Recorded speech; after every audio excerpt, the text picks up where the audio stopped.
৬,০০০ কোটি টাকার এলএনজি আমদানি করি।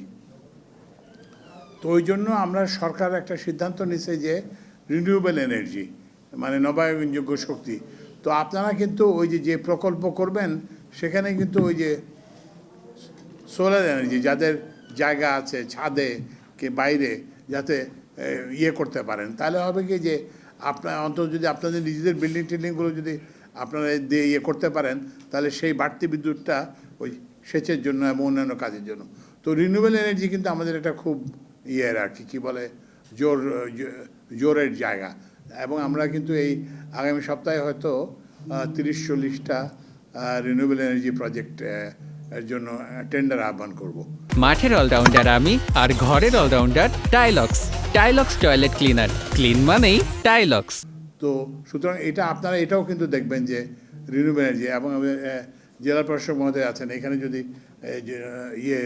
নবায়নযোগ্য শক্তি খাস জমি পড়ে আছে অন্য কোনো ব্যবহার নাই, তো সেই সব জায়গায় যদি আমরা রিনিউয়েবল এনার্জি করতে পারি তাহলে কিন্তু আমাদের এই বিদ্যুতের এই যে জ্বালানির যে সৃষ্ট যে সমস্যা সেটা থেকে, কারণ থেকে আপনার সূর্যের আলো তো কেনা লাগে না, কিন্তু আমার তো গ্যাস তো কিনতে হয়, কয়লা তো আমার কিনতে হয়, এবং এগুলো থেকে আমাদের দেশে হয় না, এগুলো আমাদের বৈদেশিক মুদ্রা দিয়ে কিনতে হয়।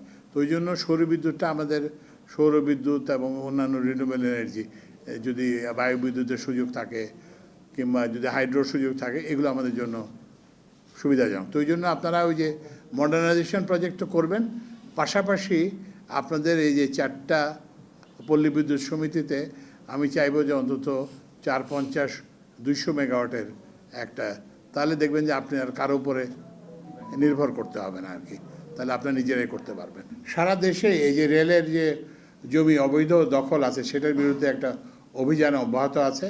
তো এইটা আমাদের এখানে যদি এখনও না হয়ে থাকে তো রেল সচিব সাহেব এখানে আছেন, তো এইটা শীঘ্রই আমরা ব্যবস্থা নেব।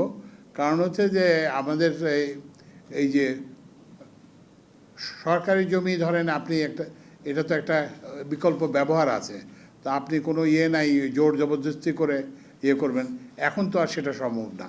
একসময় হয়তো জোর জবরদস্তি করে দখল করা যেত, এবং এগুলো কিছু কোর্টে মামলাও আছে, এগুলো আমরা ভ্যাকেট করার চেষ্টা করতেছি, আমাদের অ্যাটর্নি জেনারেলকে বলে আমরা ভ্যাকেট করেছি, এবং আমরা কিছু অনেকটা জমি আমরা আবার রেলের মালিকানায় ফিরিয়ে নিয়ে আসছি। কিন্তু আমাদের মুশকিল হচ্ছে যে আমাদের তো অভ্যাস ভালো না, বুঝছেন। তো ওই জন্য যে এখন আমরা করব আবার ধরেন আবার যদি এটার একটা ধারাবাহিকতা রাখতে হবে, ধারাবাহিকতা রাখতে সক্ষম না হলে এইভাবে সরকারি জমি বেহাত হতেই থাকবে।